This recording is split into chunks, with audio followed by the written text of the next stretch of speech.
Okay, so you want to take your international legal career to the next step, maybe by studying in a top English-speaking university in the UK or even in the US? Bear with me, I think I have something to tell you.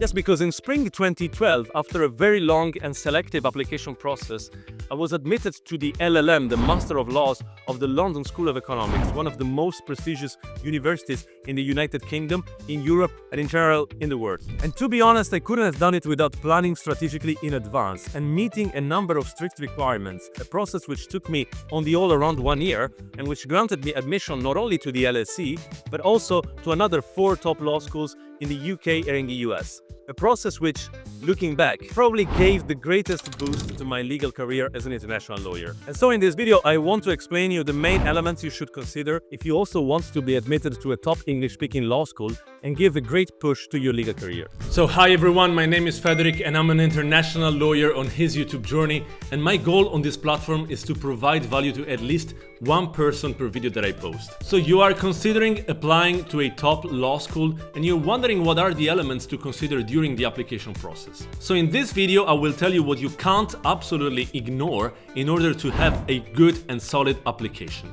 But please first of all note that this is based on my personal experience as a former alumni, as a former foreign postgraduate student. And while I think that most of my advice may be useful for most UK and to some extent US law schools, in fact, the two systems are very similar and they follow similar rules, it may not be entirely relevant if you are a British student, if you are an English native speaker, or if you are applying to bachelor studies. But let's jump right in now. So the first thing you should absolutely have is a strong motivation letter or personal statement. And this is one of the first things that you'll be asked during the application process, and if I have to summarize it in few words, this is your chance to stand out. So a compelling motivation letter or personal statement should clearly demonstrate why you have a genuine interest in studying law. It should highlight what draws you into the subject. It should also highlight any relevant experience, any aspiration you have into the study of law. And in my personal view, there are two main ways to have a strong motivation letter, and you should have a mix of both. So the first one is you have to tackle the motivation letter, the personal statement, from the perspective of the university and the program you want to enroll in. You have to respond to the question, why are you in love with them? So make them feel important, praise them, because your motivation will be read by a panel made of people, and they are also human beings like you, and they may be sensible and sensitive to your words. So try to say why that university and why that specific program is perfect for you, what struck you the most about it, what fascinates you the most about embarking a journey in that specific university or program, and try to dig deep. Try to do your own due diligence, make a lot of research about it, look at the history of that specific university or program, who studied there. For instance, is there any Nobel laureate in that university? For example, at LSE, the London School of Economics, the university in which I studied, there were a lot of Nobel laureates, and I researched them, I looked them up, I looked up the specific field of study in which I wanted to pursue my studies, and then I stressed it in my motivation letter that I could see that those specific personalities, those important personalities, has studied in that university. And the second way to go about it is tackle the motivation letter from your own perspective.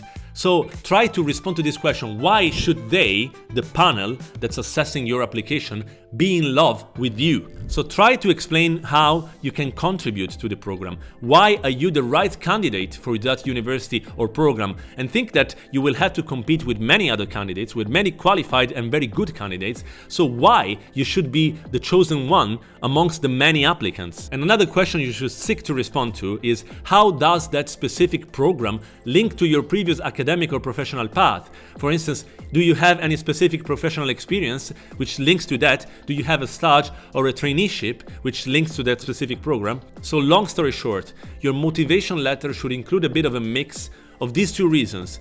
So there should be a bit of a bridge between the perspective from the university side, the program you're applying to, and your own perspective, yourself and your own strengths.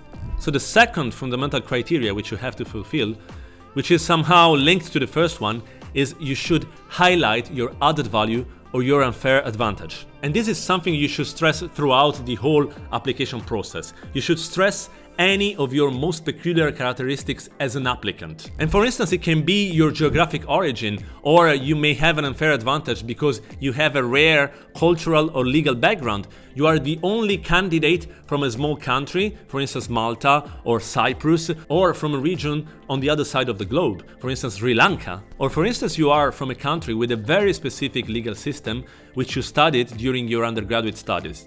For instance, I remember having a colleague who, due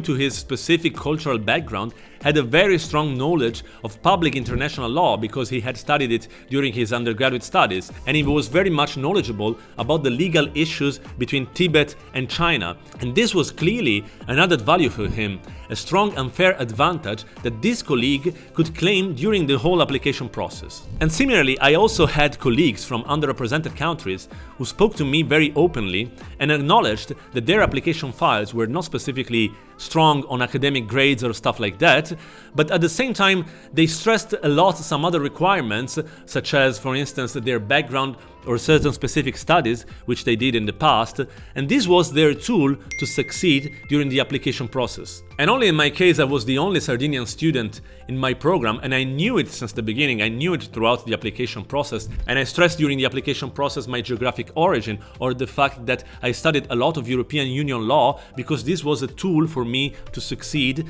and to find an international path. Or for instance, I also stressed that I had law degrees from different European countries, which of course was for me a tool to make me unique, to characterize me, and to finally succeed during the application process. And there are many examples of this. For instance, you engaged into extracurricular activities, you have relevant experience and participation in moot courts, or maybe you also have some other broader skills. For instance, you engaged in activities such as public speaking, such as debate clubs, or leadership roles, which then transfer to you certain skills which may be valuable for legal studies. So you have to be a bit creative and try and respond to the question, what is your added value? What is your unfair advantage? What characterizes you? Then the third essential criteria is you should build strong academic credentials or have very high grades. But the same will also apply if you're applying to undergraduate studies such as Bachelor of Laws, in which case they will check your high school grades. And for high school grades it's a bit of a different system because probably they will check your records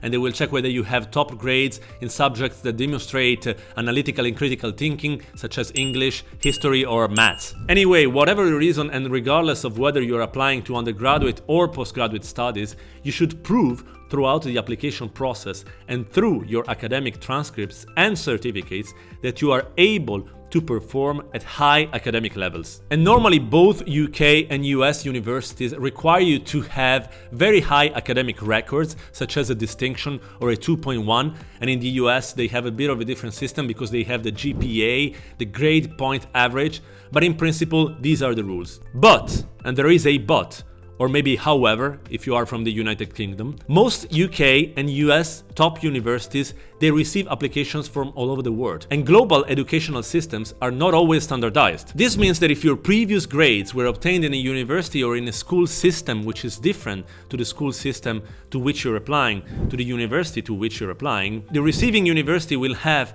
to check correspondence tables which correspond to the grades you obtained in your own country or in your country of origin, to verify if the grades are corresponding and if they are on the same level. Essentially, they will try to verify if the grades that you obtained in your country of origin match the required grades from that specific university.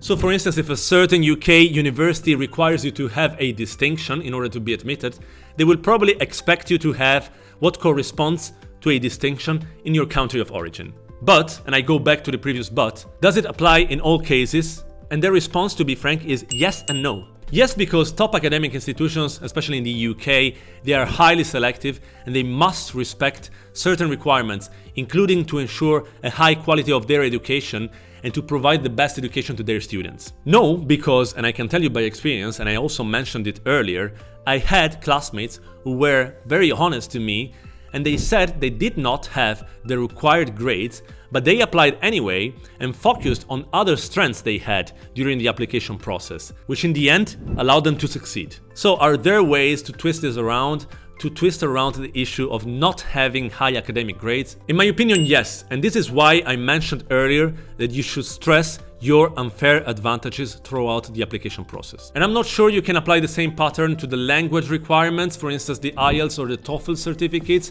where you need to have minimum criteria. For instance, one of the universities that admitted me initially admitted me with reserve, which meant that I had to integrate my scores later on. However, when you get into English-speaking universities, you can tell very easily that English levels are quite different amongst different students, and depending on the origin of some of the applicants, which in my view shows that there is some flexibility in that respect too. So the fourth essential criteria is that you should find very good referees and have very strong reference letters. And this is something typical of Anglo-Saxon systems, and if you ask me, I find it quite unfair because somehow it favors those who have the better references, the better connections. But also in this respect, I think you can find ways to use it to your advantage. For instance, you may have a look at people in your network and people who pursued similar studies or equivalent career paths to the one that you want to pursue.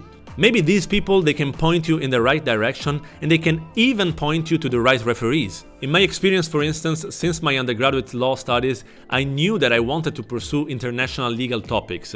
And so I approached international law professors since the very beginning, and I attended their courses, I wrote essays and dissertations with them, which then allowed me to ask them later on to be my referees when I applied to top English-speaking law schools. And it turned out to be a pretty good strategy because it worked for almost all of my applications. And then the fifth essential criteria is you should get support from someone who went through the same path.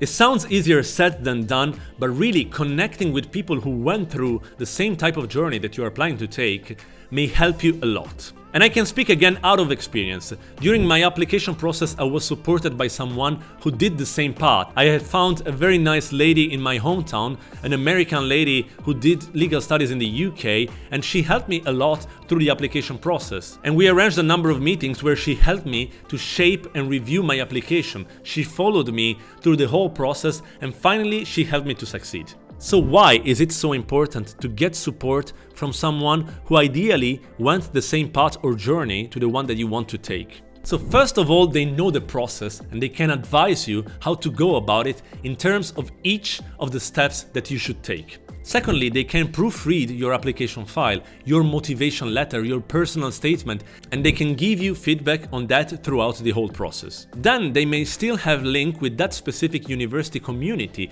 For instance, they are part of the alumni associations, they have friends teaching at that specific university, or they can give you tips and tricks to succeed, and they may tell you to stress it in your application process and to highlight it. Or maybe they can also act as your referees. For instance, as I said, they are still part of the alumni associations. For instance, they became prestigious academics or senior lawyers in reputable organizations. And if you are also considering becoming an international lawyer, you can see what steps you should take in this video here. And if you enjoyed the video, please like, comment, and subscribe to the channel. It would help me very much in my YouTube journey. To the next one. Peace.